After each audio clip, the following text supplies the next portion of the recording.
Welcome, everyone, to the Inspirational Business Women Show. I'm so pleased that you're able to join us today. I hope it's live, but if it's in replay, that's great too. I am so excited about today's special guest. Let me share with you what we'll be talking about. I'm going to be interviewing Kimberly Weitkamp, and we're going to be discussing the missing key to your marketing mix. Oh my gosh, so many great tidbits of information that Kimberly's going to be sharing with all of us. Now, I appreciate your being here. As I said, whether live or in replay mode, your time is valuable. I'm hoping that you will share with us where you're viewing from, whether or not it's replay or live. And also let us know if you hear some gems in this interview, call them out. Let us know what you're really picking up as a key strategy or tip to help you grow your business, because it is my passion to provide you, the viewer, with a gold mine of inspirational tips, strategies, and advice to help you grow your business from inspirational business women in the know. Now, before we get started, I'd like to share with you the preview for Kimberly's interview. This gives you an opportunity to see what's coming up inside the interview.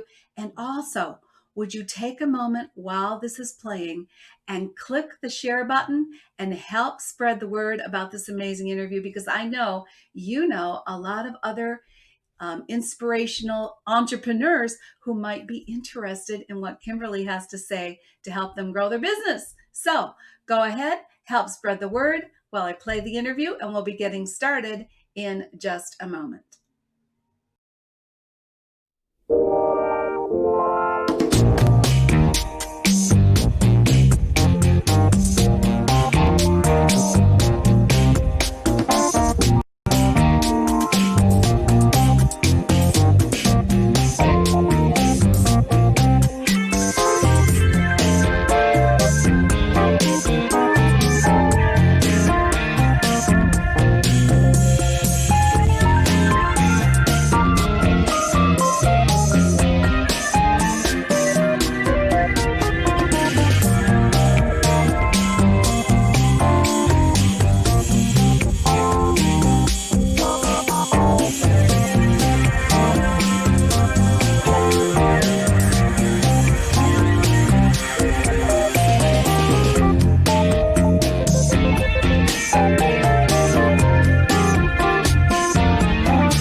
Thank you so much for helping spread the word. And I think you can see that we have a great interview coming up with Kimberly.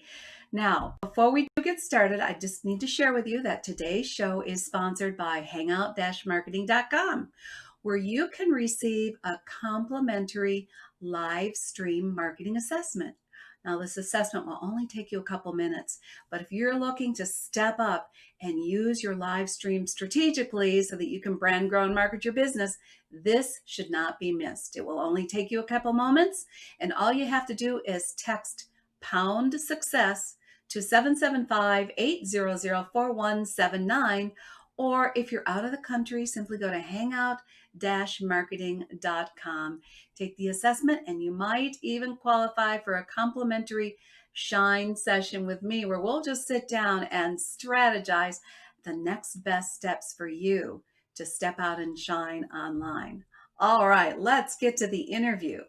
I want to introduce you to Kimberly Weitkamp. As I told you again, she is a marketing strategist and copywriter, and she is not only the founder of the audienceconverter.com, but she actually is the creator of the Audience Converter, and I'll give her an opportunity to tell you all about what that is. So today's topic is the missing key to your marketing mix. Don't you want to know what that is? Because as a result of knowing it, you're going to be able to find the right clients for your business. So Kimberly's going to discuss why personas aren't enough for your marketing. First of all, I want to know what she means exactly by personas and why we need to go beyond that so that we have a more effective marketing strategy. And then she's going to share with us how to find your ideal audience. Don't you all want to be able to do that? We only want to work with clients that are right for our business, right? So she's going to show you how to do that. Finally, we're going to talk about building your future, how to attract the right clients to grow your business. So, Kimberly, come on in, unmute yourself, and say hi to our audience, won't you? Hi, Virginia. Thank you so much for having me here. I'm really excited to talk with you and your audience about all of these really wonderful things today. I am thrilled that you are here. You just have so much what I would call juicy information for everyone. And people struggle, what I call maybe solopreneurs or small business entrepreneurs struggle with this topic of marketing all the time. They know what their passion is. They know that what their expertise is can make a significant difference in other people's lives, but they're just not sure how to get it out there. Marketing seems to be an overwhelming part of doing business, but it's so necessary. So I'm just curious from a perspective of yourself being a solopreneur, growing a business mostly, we all have team members, I know, but mostly it's your gig, right? How did you get to be doing this work? I mean, you were a copywriter, and now we're really talking about taking copy and going to the next level, aren't we, with marketing?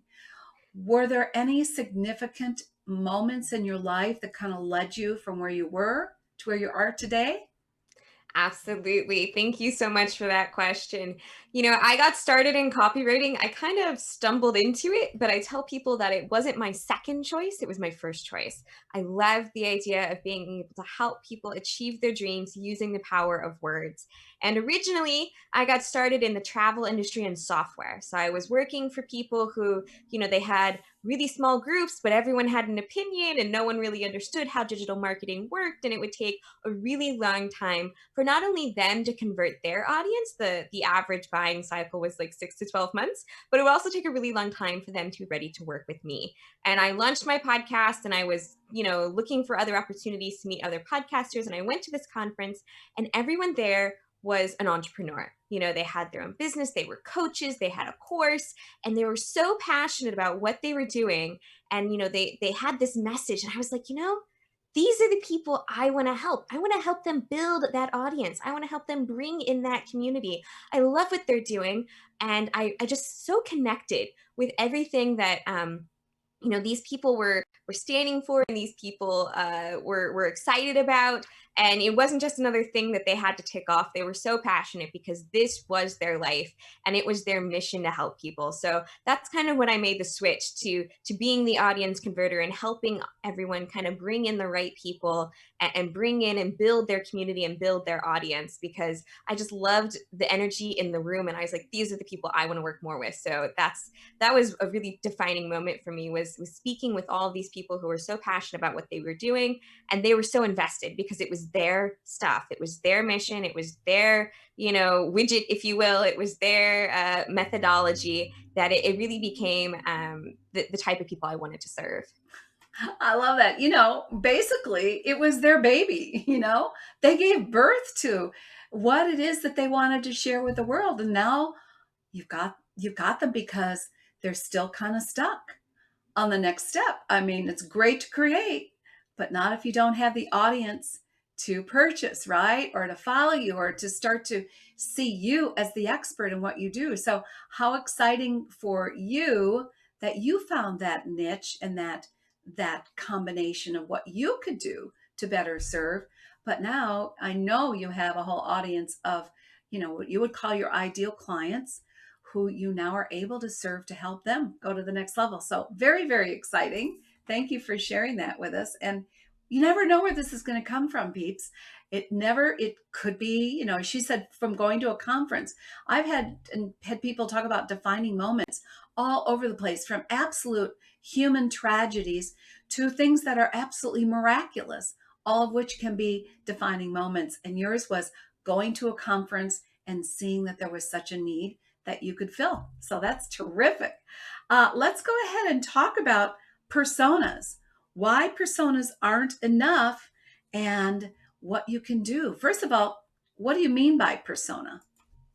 Absolutely. So, a lot of people in the entrepreneurial space, coaches, course creators, online thought leaders, they're so passionate about what they do and they want to help everyone. So, they kind of approach their marketing as I'm going to help everyone perspective. And personas is a word that you'll see a lot in what we call business to business marketing, which is where I got my start. So these are kind of short little write-ups that people will say, saying, we need to talk to this type of person. This is the type of person that we need to bring in because those are the ones who buy our product. So it kind of comes from that background of where I started with. And it was this whole idea of if you want to create, in business to business, you created something called like a white paper, but you needed one for the finance person and you needed one for the head of HR because they had very different information. So a lot of people that I talk with in the entrepreneurial space, they don't necessarily have anything to start with. And if they do, it's what I call very broad. I help all women over the age of 25, or I help anyone who wants to improve their health. It's such a really broad topic that it's not detailed enough for them to really create messaging that speaks to the right people. They're trying to please everyone, or they're trying to reach and talk with everybody, that they don't have a defined person in their head. So when they go to sit down and create their marketing, they're a little bit lost as to where to get started because they don't know who they're talking to first. So, what I say is you need to create your audience members. Yes, everyone you're speaking with wants to improve their health, for example. But who is that exact person you're talking to? Can you like put a picture on your computer and start writing a letter to that person? So it's going beyond just the very basic stuff of, how old are they? Are they men or women? And going really deep into the types of problems they have, the type of person you're talking with, and who is it that really makes up your audience. Yeah, very, very important point that we'd love to help everyone, but in the concept of I help anyone is you probably won't help anyone because you have not tapped in and gone deep enough into the psychographics of the ideal person, right? And as you said, this is the key point of what you're saying. You cannot create compelling messaging for attracting the ideal client if you have not gone deep enough on who it is you want to work with and who you can most help and serve and make a difference in. So, very, very good point. Thanks for sharing that. So, as a result, I think that moves us into the next step, and that is about how you do find your ideal audience. So, we all want to know about this because you know what? It's no fun to work with someone who is not your ideal client. It is just no fun. It's a lot of work and can be frustrating for both parties. So, yes, I want to hear more about how we truly do attract our ideal clients.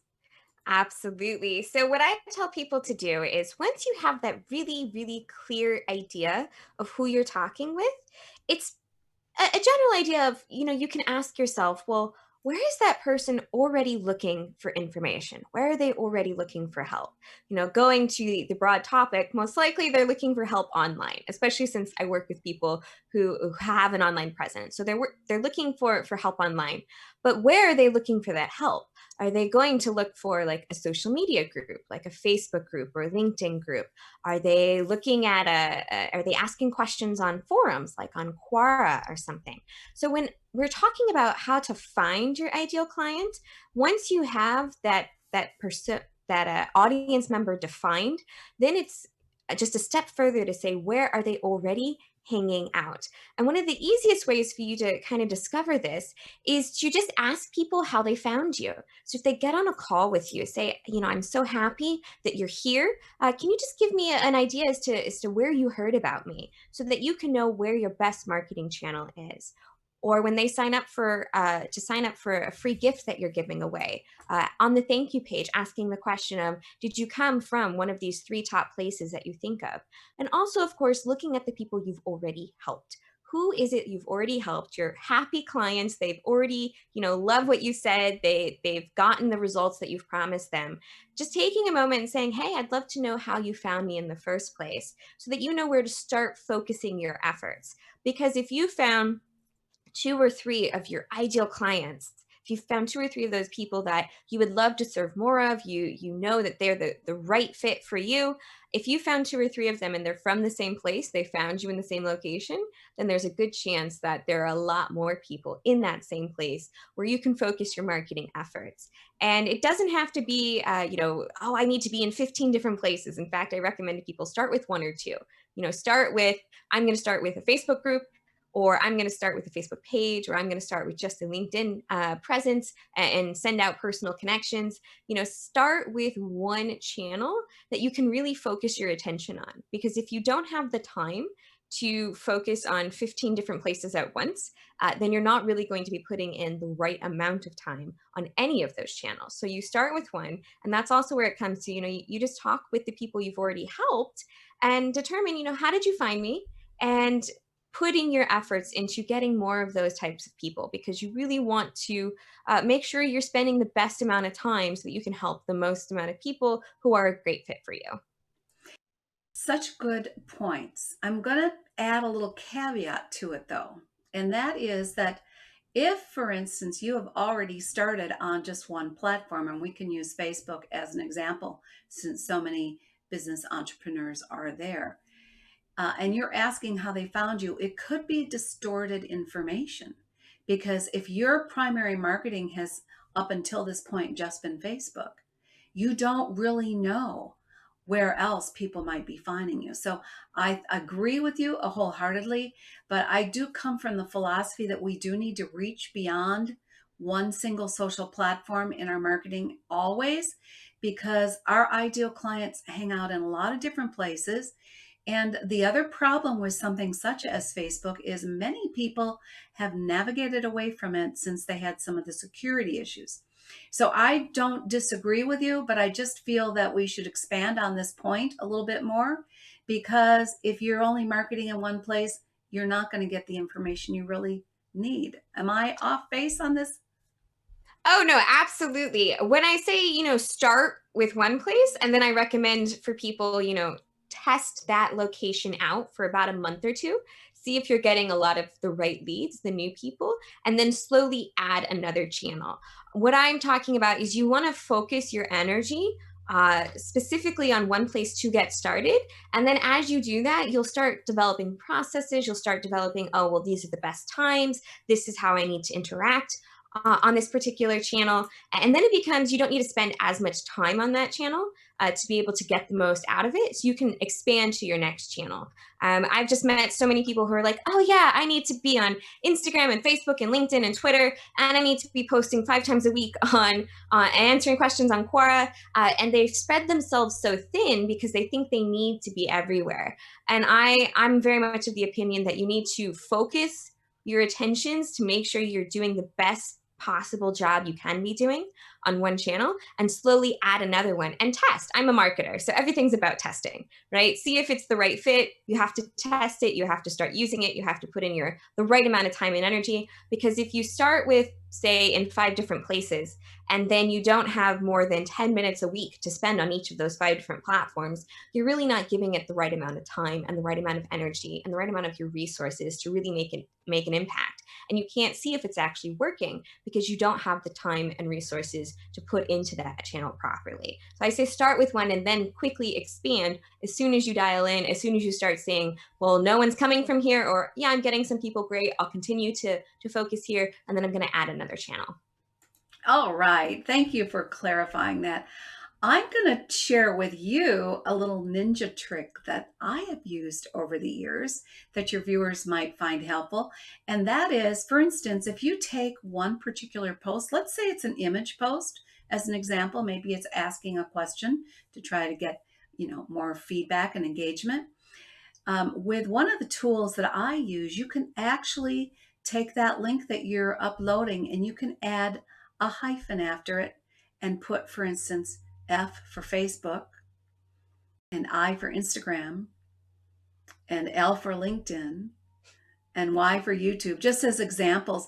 And as a result, you could use the same post, leveraging your time, and yet you go back and look at the stats, and you're going to start to see where the clicks are coming from because you can actually distinguish. So that's a little ninja trick I really love, and I think it also will help people with market research on just what you're talking about, and that is, where are they hanging out? Where are they seeing what I'm already doing? What do you think about that idea? Absolutely. It's a great way to test, and each individual platform has a different way that people interact on it, and it has a different way that people, the kinds of little short blurbs, if you will, that people put onto those posts. But in general, you can talk about the same things across platforms. You just need to make sure that you're talking about them in a way that matches the platform. For example, LinkedIn, the average user spends about 17 minutes on LinkedIn in a month, which is not a very long amount of time. So you want to make sure that you're kind of coming from the right place when posting on LinkedIn. But absolutely, I'm a big fan of repurposing your content, which means taking that one idea, that one image, that one post, and using it across different platforms to see which one is the best fit. Oh, yeah, definitely. Okay. So, another question I have, I think, around this whole idea of the missing key to your marketing mix. I think if I'm understanding you correctly, what you're really getting it at is being able to target. I don't like really targeting or target audience, but it really is around targeting, isn't it? It's about making sure that what you're doing is reaching your ideal clients. Is there more about that you want to expand upon? Absolutely. It is about reaching the right audience members. And I understand, not liking the idea of target markets because it's kind of got something of a bad idea for a lot of people. And what I'm talking about is once you have those ideal people that you're speaking with, everything you create is around their particular that particular audience member. And it's not just, oh, I'm helping all coaches who have this problem and this problem and this problem, and they happen to be on Facebook. You're also coming at it from a perspective of, well, this person knows they have a problem already. So I'm going to create content around that particular problem, as opposed to somebody else who is in your audience who they know they have a problem and they know there's a solution out there. So they're a little bit further along the path. And one of the examples I give to people is, if you create a course, for example, on how to lose weight, but everyone you speak with has already done at least one diet, then you're not going to be giving them really basic information about make sure you follow the rules, or here's the most basic foods most people tell you to avoid, like candy, that kind of thing, because they're already past that beginner's knowledge. So everything you create, all of your marketing is going to be from the intermediate or higher level knowledge base. And what that does is not only does it help you figure out exactly what to write and create in your marketing, but it makes it so that when people read it, they can see themselves in the examples you give. They can see themselves in the situation that you explain, because they're like, "Oh yeah, that's me," and you get the nod. What we call as the nod. You get people to nod along as they're reading and be like, "Yeah, yeah, that's me. That's me. She knows exactly who I am." So you don't have to use fancy technology to be sending your messages only to particular people, because they're going to encounter it based off of the type of content you're creating. Oh, just perfect. So important what you're saying. So I think this leads us right into building your future and attracting the right audience. So can you give us a few ninja tips around that? Absolutely. One of the things I find many, many entrepreneurs out there kind of do is they forget about themselves when creating their ideal clients. And here's what I mean by that.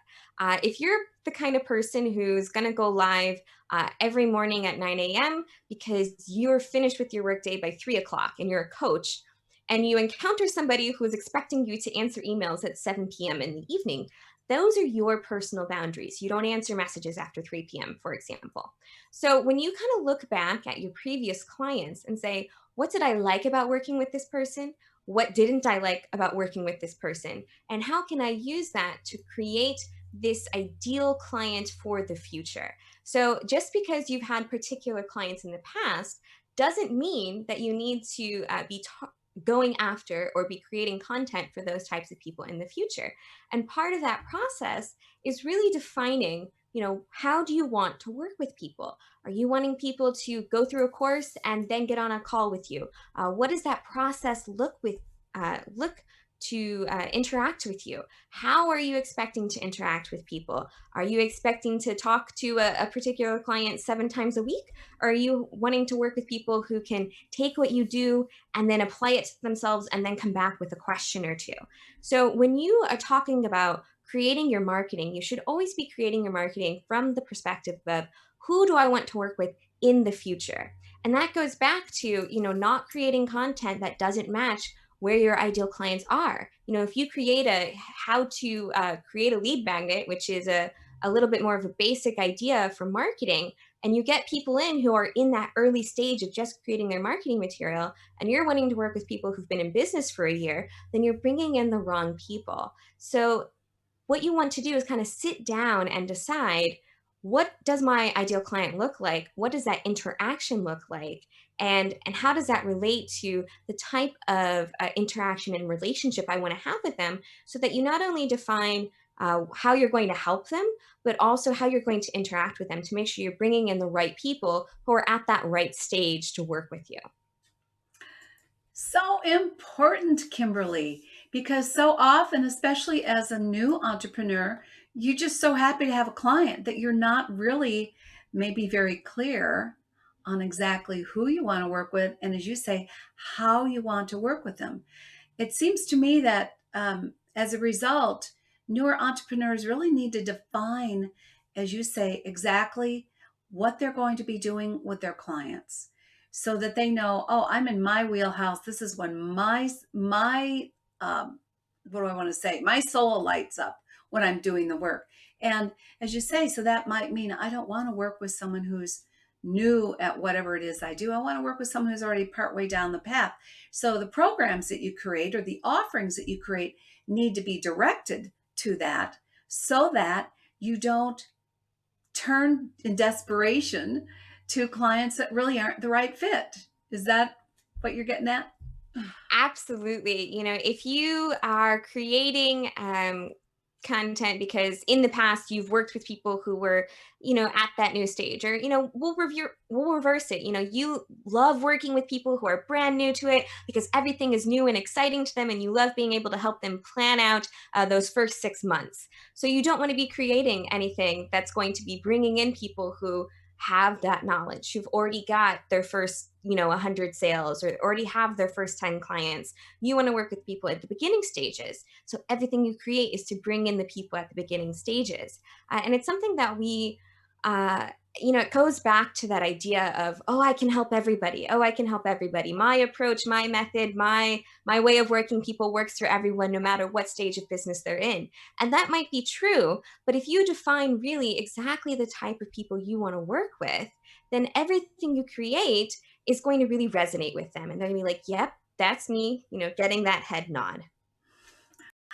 I'm just going to say this is a hashtag gem if you want to let us know in the comments, because she's getting to the heart of the matter of what she says is the missing key in growing your business and marketing your business. Because once you've clarified this, once you've clarified your ideal audience and how you want to work with them, then really what Kimberly's providing for you is the messaging to reach those ideal clients. Oh my gosh, everything's going to flow so much better for you. You are going to feel so much more satisfied in the work that you're doing, and you're going to really be able to help those people that you've defined are the right ones for you. So, Kimberly, thank you for sharing this incredible knowledge and I think insight, because people think that marketing is let me throw as much up against the wall as I can and hope someone sees it and wants to work with me, when actually it's just not the way to go.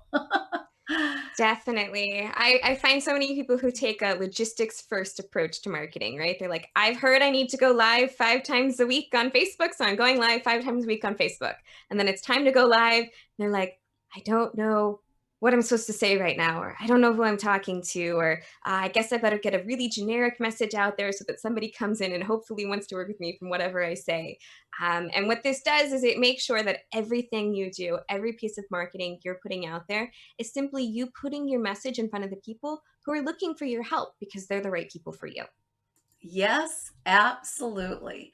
Okay, now you have something very special for our audience. I'm going to bring the link up for it now and let people know what the link is. And then please, after I've done that, please let them know why they need to grab that special gift and click on the link. So the link is hmtips.com/Kimberly gift. Kimberly spelled Kimberly. hmtips.com/Kimberly gift. Kimberly, go ahead and tell them why this is going to be so special for them. I am so excited to let people know about this incredible gift. I'm going to be hosting a training on not only the missing key to your marketing mix, but also how to use that defined audience member, that this whole process that we've talked about, and how you can use it to plan out your marketing for the next 12 months.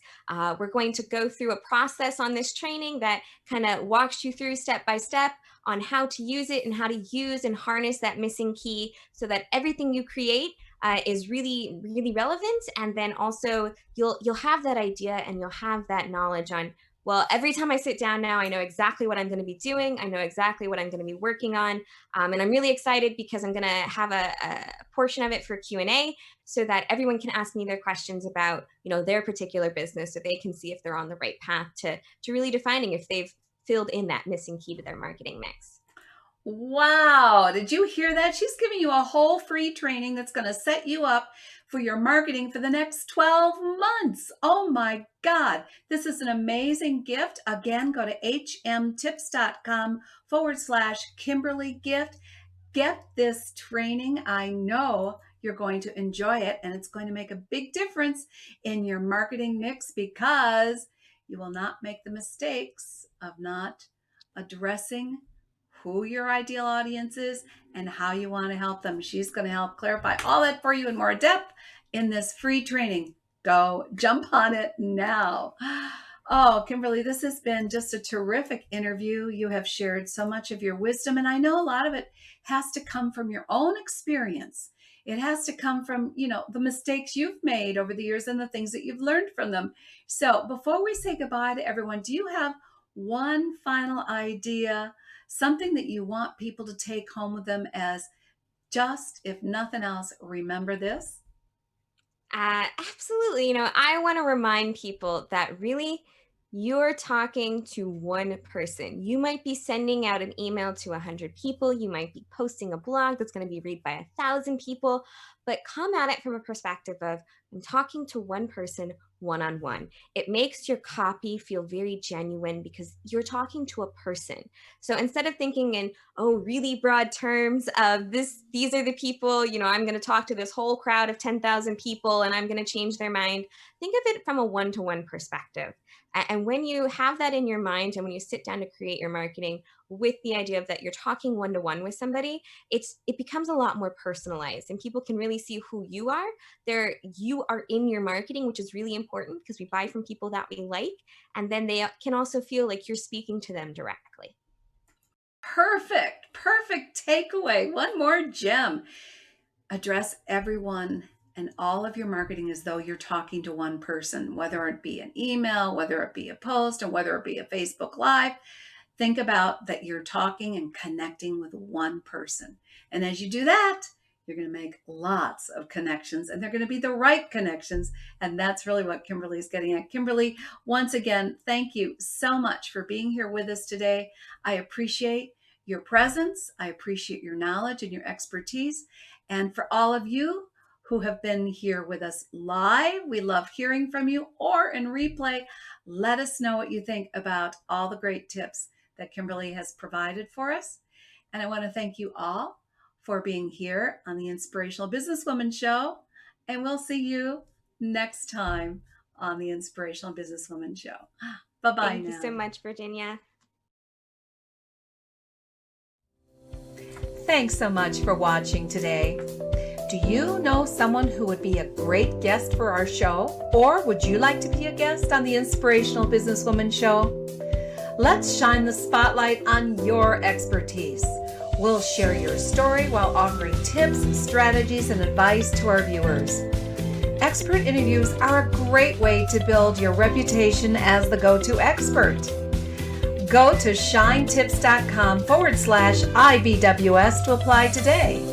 Women are waiting for your message, and I can't wait to interview you.